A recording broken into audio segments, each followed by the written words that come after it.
This is writing from a Palestinian, Nima Hasan. I bequeath life to you, for we die without life knowing us. Nima Hasan, writing from the ends of the homeland.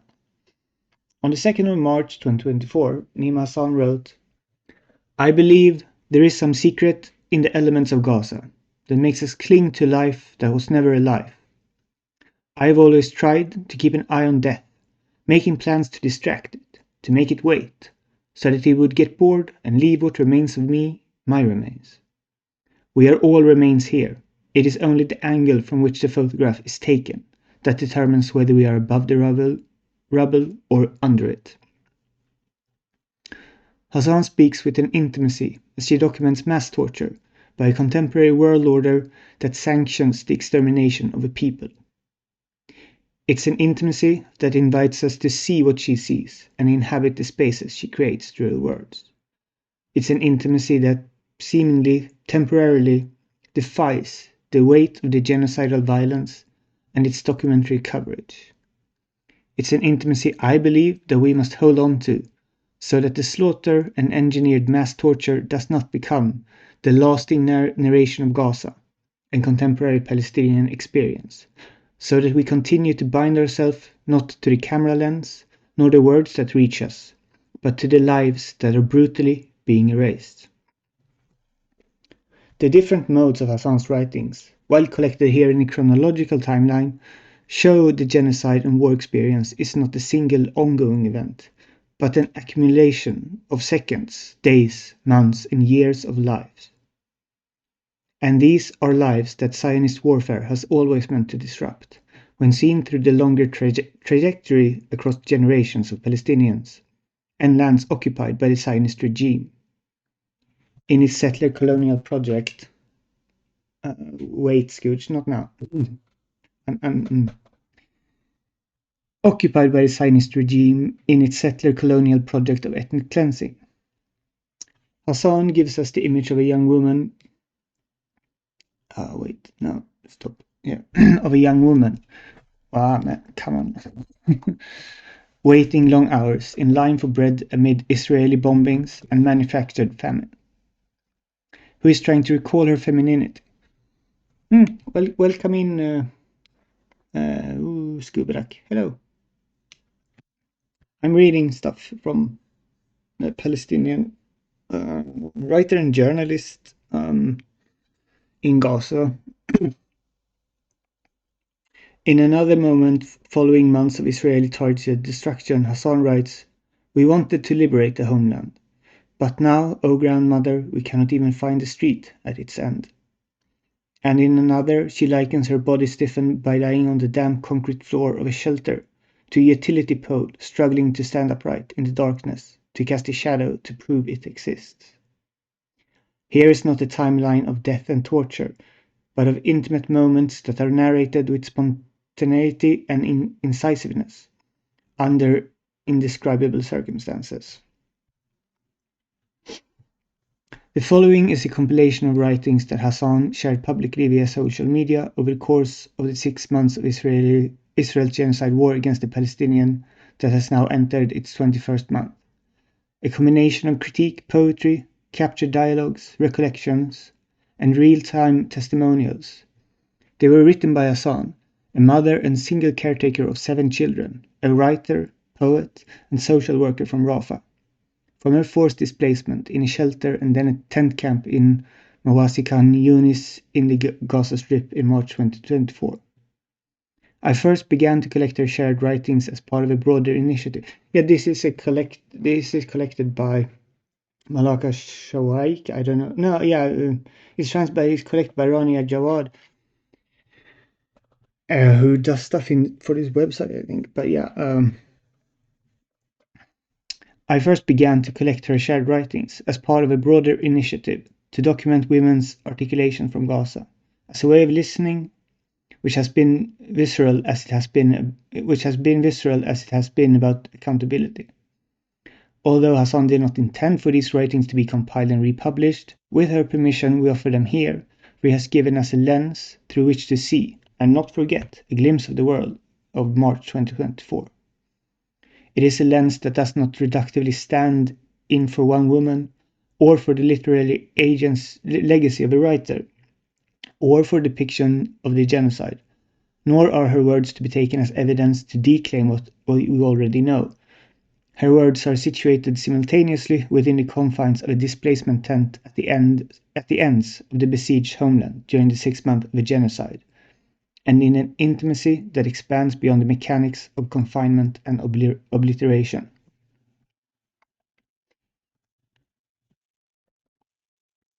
As I write now in July 2025, today is not the world of March 2024. Not for Rania Abu Ansa, whose husband and 5-month-old twins Wissam and Naeem were murdered in an Israeli airstrike on the home of their extended family in Rafah. The twins, who were born at the start of the war on October 13, 2023, and were conceived after 10 years of trying, should now have been approaching their second birthday. Today is not a world when packages were being airdropped on a starved, besieged and bombed population, airdrops that killed at least 5 Palestinians in their execution, deficient packages of declared aid that kill and humiliate during the month of Ramadan. Today is not the world when reports of Israeli soldiers using sexual torture as a form of warfare was at the very least being minimally reported. Today is not the world when civilians were used as human shield by an occupying settler army to invade Al-Shifa hospital. Today is not the world when the US military were preparing to install a floating pier in Gaza Sea in the name of humanitarianism that was later revealed to enable a military incursion and massacre of Palestinians. A constructed pier emerging from the rubble and blood of bombed homes when the bodies of 8,000 Palestinian martyrs were still buried under the debris. Today is not the world when the Israeli army murders and takes hostage the bodies of Palestinian children. Today is not the world when UNICEF spokesperson said, "The depth of the horror surpasses our ability to describe it." Today is a world that has exceeded that horror surpassing expression, that has exceeded the bruteness and barbarity of March 2024. The following English translation was produced by Gazan scholar Malaka Shawaik. I want to thank Tony Alessandrini for his editorial eye on the translation, and Hadil Abu Arkoub for helping to compile Hassan's writings over the course of a year. This work has been supported by Palestinian American Research Center grant. To Nima Hasan, she knows this is one of the many letters I'm writing to and for her. A book publication of Hassan's compiled writings over the first year of the genocide war will be published in Arabic in 2025. An English translation by Malaka Shawaik of the book is in the works. Now I realize that I'm getting way... oh, I read this before, but I didn't read it out loud, and it's different. It feels different reading it out loud. I don't know why, but it feels fucking different reading it out loud. Oh. When the roads are blocked, draw a new map. Become Rome. Be Gaza. Oh shit. Yeah. March 1, 12:40 p.m. If you want passionate speeches to satisfy your desire for heroism, go read novels or watch the evening news. I write what we are living through here, not much to entertain you, my heroic reader. In the line, waiting for the wheat to rest, the smile of the man dusted with flour, the loaf of bread falling freely on the battlefield. In the line, a young woman tries to recall the meaning of her femininity, a man sings to the oven, another tries to understand the screams of the burning street. I stand in the middle of the story, gathering birds in my head, fearing the flight of the trees. In the line, an old woman curses the fields and the ears of grain as she lists the names of the great cities for you. She sews the rope of hunger to make a large sack of flour, enough for the gods of the tents. In the line, you and I, a child bites her nails, a man spits on the war, a woman applies lipstick under her veil. No water in this city to wash away our sins, but we'll defy hell to produce a fresh loaf of bread a moment before death. I was planning to read a lot of this, but I don't know if I can. Oh, shit. I'm gonna... March 2nd, 7:48 a.m. Don't speak of victory or boast of glory before someone starving to death. 4:17 p.m. No streets, no houses, no walls, no trees. In this stricken country, where can we lean our exhausted bodies? 4:37 p.m. I am Nima Hasan from Gaza. I keep putting off writing my will. I believe death is watching all of us here. I wait for my final confession to rush towards me. I have never tried to avoid confronting it out of fear, but that is just my own way of surviving. It may sound strange amid all this crying and sorrow, but I savor the sweet taste of Gaza in my mouth. It makes me yearn for life with more of its salt, the salt that has become so precious here. As the old woman says, salt is now sold in bride's boxes. All of Gaza is now sold in a box of buried under the rubble, and the bride has no voice for they killed her in her white dress. I believe there is some secret in the elements of Gaza that makes us cling to life that was never alive. I have always tried to keep an eye on death, making plans to distract it, to make it wait, so that it would get bored and leave what remains of me, my remains. We are all remains here. It is only the angle from which the photograph is taken that determines whether we are above the rubble or underneath it. Under it. Thanks, Guberak. And Frank and Matty helped me make sure I'm still alive. It did go down earlier.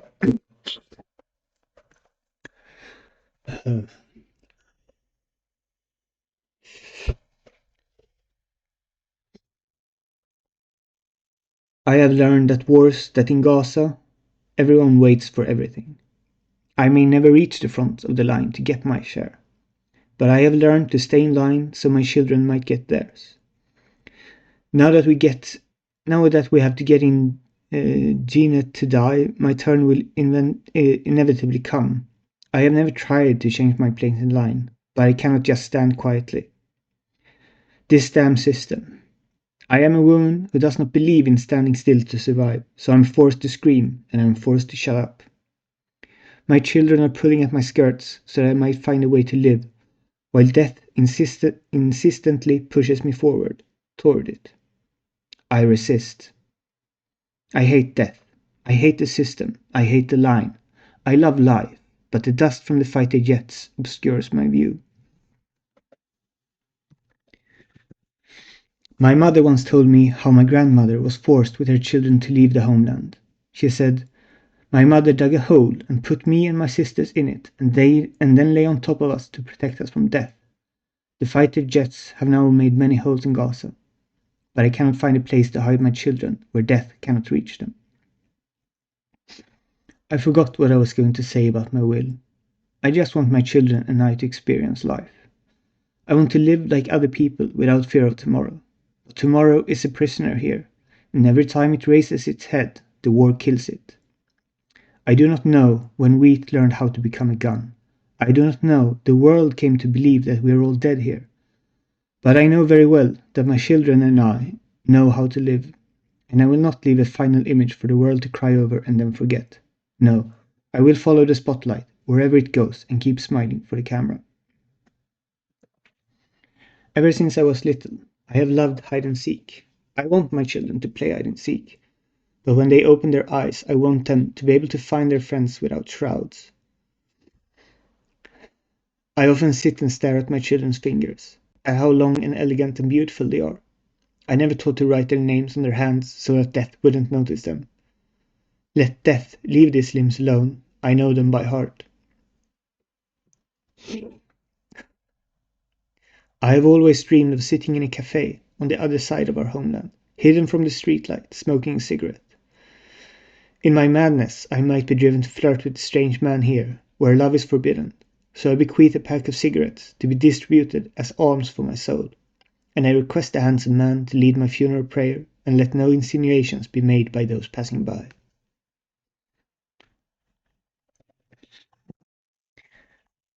I have never seen anything but warplanes in our skies.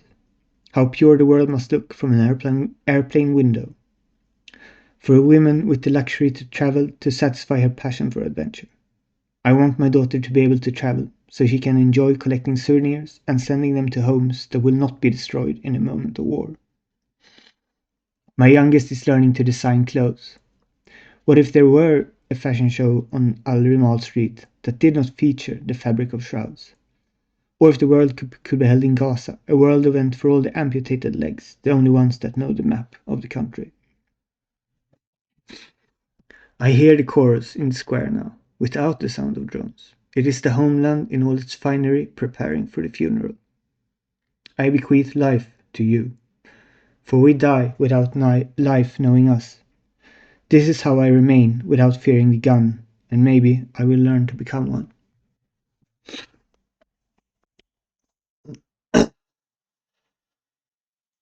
Uh, um, it is. So, yeah. I let's see here. How long is the next thing? Is it? It's very short. Let's do that too. March 3rd, 8:01 p.m. The Abu Ansa twins with some name. It took their parents 11 years to conceive them. Rafa's martyrs. 8:29 p.m. Fighter jets accompany aid being airdropped. Be well.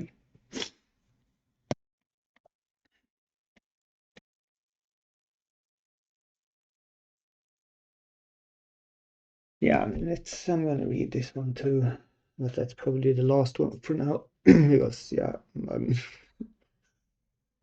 my emotions can't quite take too much of this right now. March 4th, 7:30 a.m. 5 months, 150 days, 3,605 hours, 216,300 minutes, standing in line for death. 9:20 a.m. There are women making to do with some straw to fool their little ones, as they sew sadness into bulletproof suits that no one buys. There are lovers waiting beneath the walls, a forbidden song, a lover who died, and a street with no name. He was preparing for a rendezvous. I stare at the empty pictures. There are men who drink cheap wine, swallowing ripe anger. One jumps into a bombed out cafe, another searches for his lost limbs. No one finds their favorite drink. No use trying to make the dead laugh. There are doors without holes, a nightclub behind them, fields that yield hunger, a railroad track and whistle that's lost its sound. At departure time, the city won't leave us here. Fear was created for us all, but it's the trick of survival, convincing us not to confess or not to die. 6:50 p.m. I've always tried to emphasize the social aspect of our lives as Palestinians in my writings. I write about women in my novels, living their lives with all their psychological, material, and social crises. Loving, hurting, and getting angry, betraying, cursing, and feeling weak, longing, neglecting, and killing. I have wanted to say, we are human. We die as you do. We suffer as you do. We are impatient. We are not superheroes who bare our chests to die. We cannot just be guns, even on the battlefield. We are not used to death, and we will not get used to it just so you can applaud us for our artificial fortitude. We are human. Do not forget, heroes also die. 11:01 p.m. They starved to death in 2024. Record, I am from Gaza and strike the world from the record.